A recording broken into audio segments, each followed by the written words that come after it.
And hello and welcome to Arts and Entertainment. I'm Deborah Gilbert, your host. And again, as always, thanks so much for being here. I hope you enjoy the show. Well, I have a great guest coming from Pennsylvania, and I hope that you're excited to meet her. Her name is Lynnie Godfrey. She's the founder and artistic producing director of Essence of Acting, and she has a podcast called Straight No Chaser. And Lynnie, so nice to have you. Thanks so much for being here. Thank you. Thank you for having me, Deborah. It is such a pleasure to be here. Thank you. Thank you so much. Hello, Connecticut. Here we are in Pennsylvania. Now, Lynnie, I found you through the League of Professional Theater Women. How did you get involved with them? You know, I have two wonderful friends. Patricia Snyder and Ivy Austin came to me and said that they had been members of this organization for years. And they said, we think that it would be very good for you to do this now. Earlier in my career, I traveled so many times and everything. But during the pandemic, because we slowed down, I was really in one place all of the time. So therefore, they said, well, now that you're going to be still, why don't you try? And we'd like to recommend you for this organization. And they did, and I was accepted, and it's been a 2.5-year love fest with me and the League. Yes. Well, one of the things that I like to do to start the program with is the history of my guest. Take us back. Tell us about your background. Well, of course, I'm born and raised in New York City. I have been singing since I was 3 years old. I used to sing at church with my mother and my cousin Joanne. And then I studied voice with Chauncey Northern Sr. at Carnegie Hall. I then went to Hampton University for 1.5 years and then came back to Hunter College after discovering that I really wanted to major in theater. And I was lucky enough, at that point in time, Lloyd Richards had, just before he was going to Yale, had come and devoted about 2 or 3 years at Hunter College. So I was able to study acting and directing with Lloyd Richards. And for those who may not recognize the name, he is the director of A Raisin in the Sun, the original production that was done back in 1950s. And after that, I was really privileged to go and do a couple of shows. And before I knew it, I was on Broadway in a musical called Eubie. It was the music of Eubie Blake. I then did some regional theater, and then my husband suggested that I go to Los Angeles and try myself a little bit on television. And we gave me 3 months, and I stayed 10 years. I had 3 series, and I had a great time out in Los Angeles. Then I came back here. I took care of my parents before they passed away. And then because of my husband's job, he was a financial analyst for ExxonMobil, we moved to Virginia, and now we're back up in the East because I'm an East Coast doll, and here I am, Deborah. That kind of catches you up, doesn't it? What are you presently doing? Well, I have several projects. I'm on 4 boards, so that keeps me a bit busy. But I am now artistic director of Essence of Acting, and what we are doing now is completing our first half of our season, our spring season, where we are scheduling a program to execute in October, November of this year. So I direct, and I am receiving scripts for those kinds of things. Also, I have a cabaret, so I am in rehearsal with doing some of the music for the cabaret, and from time to time I take on some directing jobs. So I love staying busy. So when I'm not singing, I'm not acting, I'm directing or producing. So I'm always around in a circle. For the listener, the viewer who is listening to you right now, acting, producing, directing, singing, all of the things that you're doing, how did you get started? What advice would you give them for them to get started themselves? Well, you know, I was very, very lucky because it really started in college. I've been directing since I was 19. And at that point in time at Hunter College, there were not a lot of productions that would really feature a woman of color as a lead. And I was studying to be an actor with Lloyd. And so Lloyd would say to me, he would put me in positions of stage management and everything, but he said to me, I can't there are not any productions right now that I can put you in. But if you don't see what you want to do, then you create it. And it was then that I started really recruiting other people from other departments and creating productions that we put on at Hunter College. So that started the directing and the producing part of my doing it. I wasn't acting in those. I then acted in some of the other things that I did with Lloyd. But it started, the beginning of it really started my desire to see things on the stage that I was not seeing. And it's still today, which is why I started Essence of Acting. I began to get, scripts as an actor that really didn't interest me after a while, and I wanted to see other images of people that looked like me and didn't look like me and represent their voices and their stories in a different way. And so I thought, well, I'll just try to see if someone will listen to me and maybe I can get a group of people together and we will work toward that goal. And that's what started me, Deborah. Mm-hmm. Tell us about the podcast. What will the listener hear when they tune into you? Well, I'll tell you how it started and how it evolved to what they're hearing now. During the pandemic, I had a great concern that there were people who were very isolated, and I didn't do a whole lot on the internet as far as videos are concerned. But one day I just decided that I would come in and film something that just wanted to know how everyone was doing. And if those of us who had survived a kind of disasters, I had just survived when I was in Los Angeles, 3 count to 1, 2, 3 earthquakes, and blackouts when I was younger. So those of us who were younger were returning to the younger people who are older, were returning to the younger people and saying, are you okay? Are we presenting a picture that says, we are going to get through this. We have had disasters before. So the reaction to that was really so strong that I said, I'll do this monthly. And then after a while, people began to ask me questions, and some of my friends would always say that I was a straight shooter. So I adapted the title, Lynnie Godfrey, Straight No Chaser. So now what it has evolved into is I thought that it would be great for people to know how many people are sustaining the arts that are not being seen, behind the scenes, executives, chairman of the boards who used to play concert pianists, they were concert pianists, and now they're, a lawyer or a judge, and their story and how they still participate in the arts. So week by week, I try to do that. I try to find people that I know who are in the business who may not be amongst those 10, 15, 20 people that we hear about all the time. And I feature them, whether they're couples, sometimes couples, I call the power couples, where one of them is featured really heavily in the arts, maybe, and the other one is being supportive and they're sustaining the arts in that way. Then every so often I get maybe a musician who has decided that they want to do some historical music and write music for a play, and I feature them. I don't feature a lot of performers a lot of the time. I really do feature the everyday person who was raised up playing piano, going to ballet class or something, and then decided, well, this may not be what I'm going to do for a living, but I still am going to the theater. I'm still going to participate in the arts. I still go to the cinema. So those are the people I concentrate, and I build an arc on their lives, explaining to people that that is what will sustain the arts all of the time, that we reinvest ourselves in the arts so that the arts, when it's not in our schools, we then are going to create programs where our children will never be without the arts. And so those are the stories that people will be able to hear from time to time.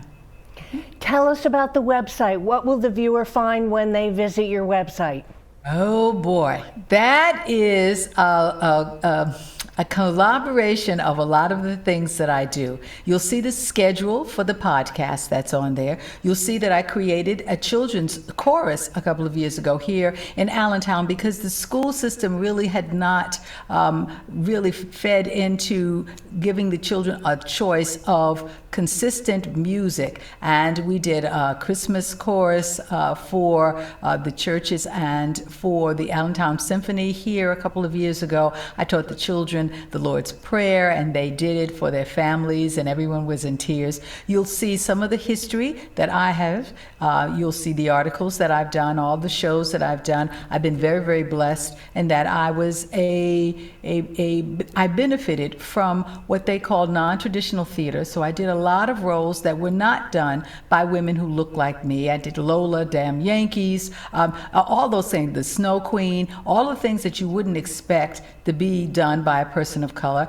And ironically, it was never ever in the articles that I was not what you expected to see. So you'll see those articles, you'll see some of my background, you'll see a couple of commercials that I've done, a couple of samples of directorials of work that I did, of original work. So it's a lot of things that are on there. I think that it'll take you a little while to get through it, but I hope you do visit it, and as a result, maybe tune in, to hear. Yeah. What does the future look like for you? Have you thought about the end of 2022, 23, 24? What are some of the things that you'd like to accomplish? Well, I'm working on a project that takes me into another medium, television medium. So I'll be working on that. I always am projecting with the ensemble that I direct what our next 5 years are concerned. So we've been now projecting the projects that we want to do. We do readings of plays, of new plays of underserved playwrights. So we hope to expose those people to people who would not normally see their work. So they're scheduled through about 2025 as people submit plays to us for that. I also am thinking about doing my cabaret a little bit more often. I'll probably do it later on this year. I miss singing a lot, but cabaret is a very personal kind of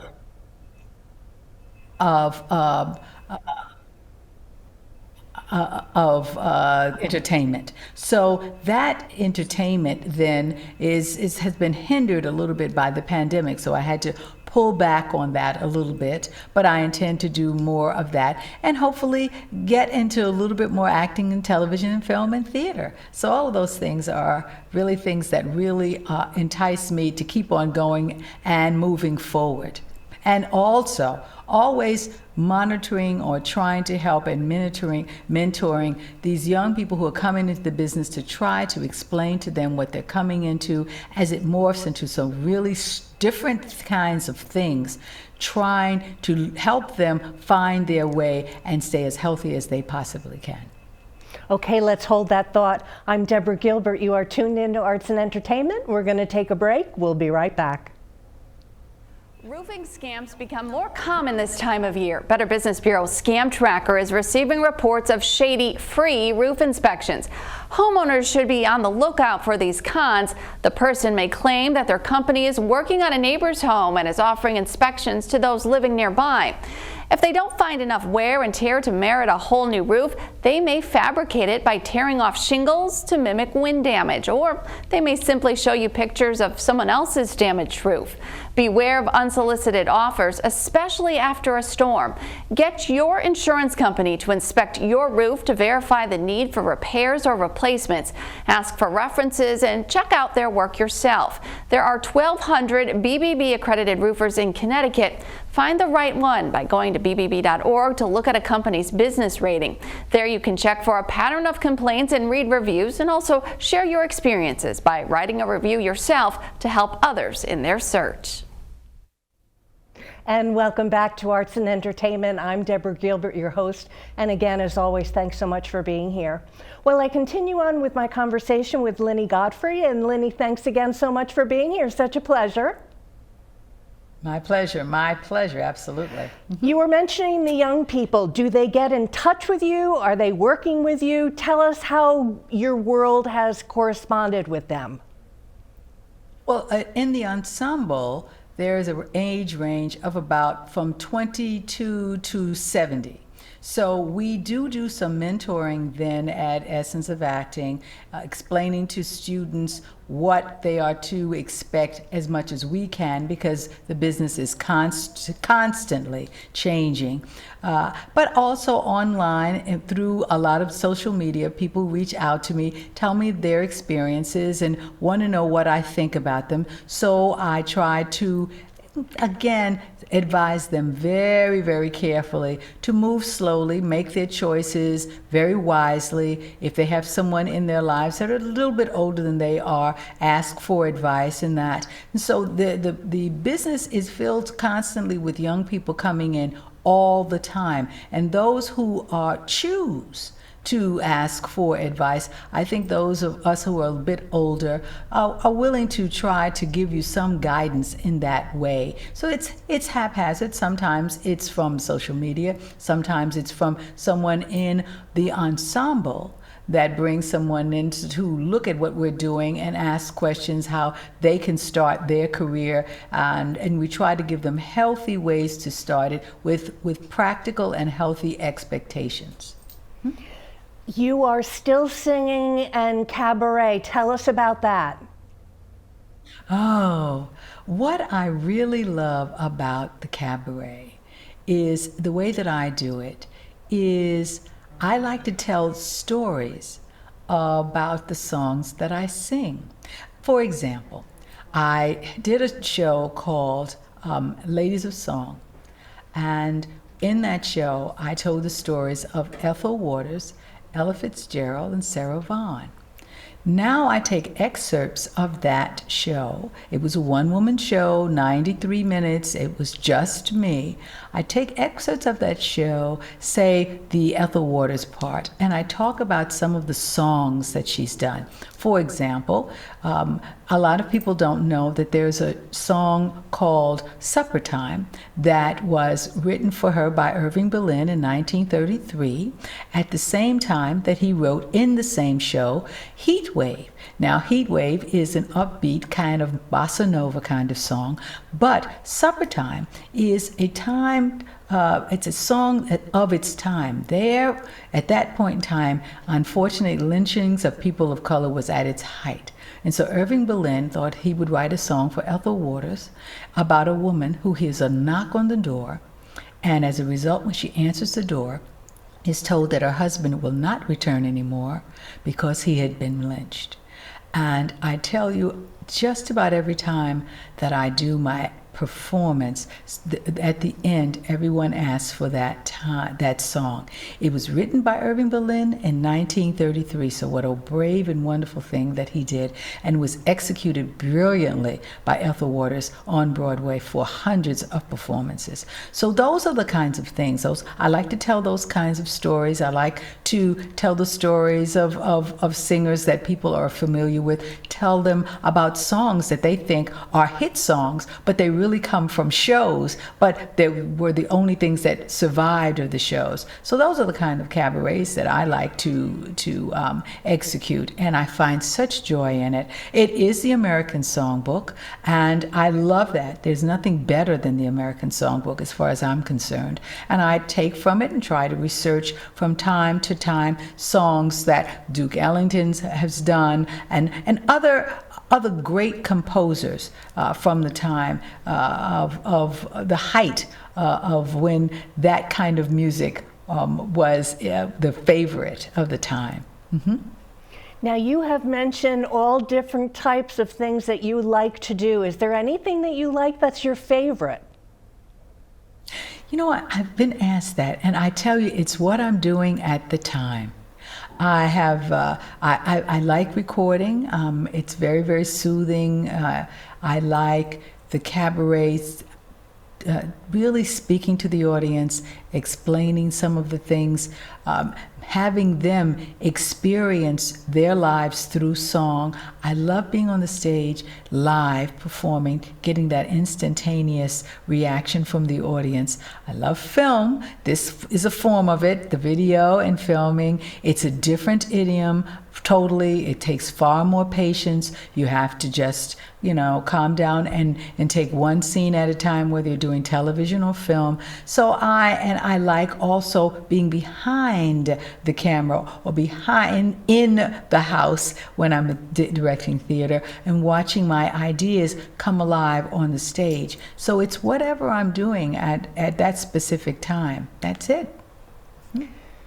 You mentioned education. Now, we probably have a lot of viewers that are getting started in pursuing their career in the arts. Do you recommend going to college or workshops, any kind of education? What are your thoughts?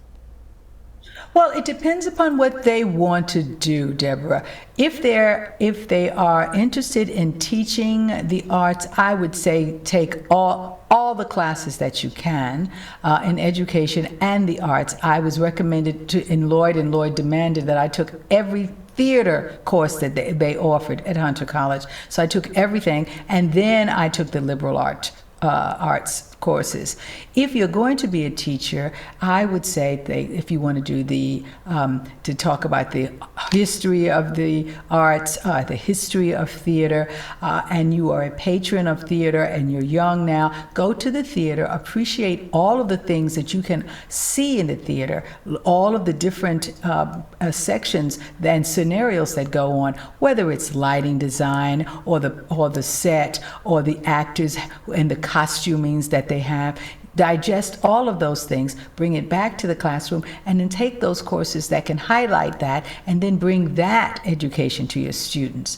If you are talking about making a career in the arts, then that's really another path, and I think it is study as hard as you can, have as many things under your belt. I studied as stage managing, I studied directing, I studied producing and acting. All of these things are really a plus for you, because in one of those areas you're not going to be working. So if you're not working in one, you can go to the other. Try to see what you're at the best at, and then at your second best, make that a secondary avocation.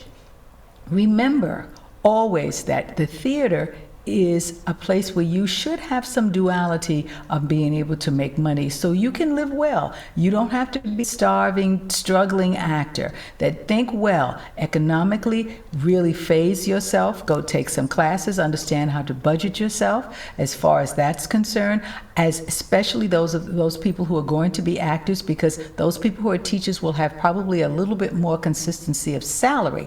But as an actor, and your job eventually ends, know what you're going to do in order to sustain yourself economically. Prepare yourself for that. There's a lot of preparation. If you go to a conservatory, make sure that you have some liberal arts education so that you're well-rounded in the whole world of the arts, so you can have conversation and that you can bring that to your characterizations. There is a lot that you can do when you decide to get into the arts. It is not an easy endeavor, but it is one, if that is something that you want to do, if that is your calling, then make sure that you cover all of your bases and have all your ducks in the row. Now, when I mentioned at the top of the show, the League of Professional Theater Women is an organization that I've interviewed twice, and I love them, and that's how I found you. You're involved with them. Yes. Do you think that it's important for somebody to get involved with an organization? Yes, I do. Yes, I do. The League is one. It's usually for a little bit more experienced actors who've been there. The criteria has changed from 5 to 3 years, but still that's a lot of years of experience you need just coming out of school. But I think that you should seek an organization. There are many organizations that feature women, that feature everyone, that you can come in and learn from people who are a bit older. Keep your eyes and ears open. Always, if you don't belong to unions, talk to people about things that are available. Try to find out, whether or not that's your thing or not, if you want to do all of those things. I think belonging to an organization when you first start kind of centers you and gives you the footprint that you need as you walk along your career. So I do encourage that. The League of Professional Theater Women is wonderful. I've joined it, of course, at another point in my career. So I feel that I've joined it and I give back a lot, but I benefit from the wonderful members that are there. I am very, very proud to know two of the women in the Connecticut League, that's Mary Miko and Lauren Yaga. And they are just absolutely wonderful members. What they do is they come in with great ideas. They come to the New York meetings, they share, they go back to their meetings. Lauren is the chairman of one of the committees that I'm on, and she's a wonderful leader. You will find that you will meet wonderful people in organizations, and they will show you how to survive in this business, so that longevity is one of the things that you really want to achieve. I've been in this business many decades, and I really still love it a lot. There are going to be days where you don't love it at all sometimes, but if you have the right guidance, that'll help. Well, we are starting to run out of time. Any closing thoughts for the viewers? I'd really like to say just thank you all so very, very much for having me here this evening and this afternoon, and really sustaining and watching programs like this, because it really does sustain the arts and let everybody know what we're doing and that we are here to stay. So thank you all for supporting the arts so very much. Well, thank you so much for being here. We appreciate it.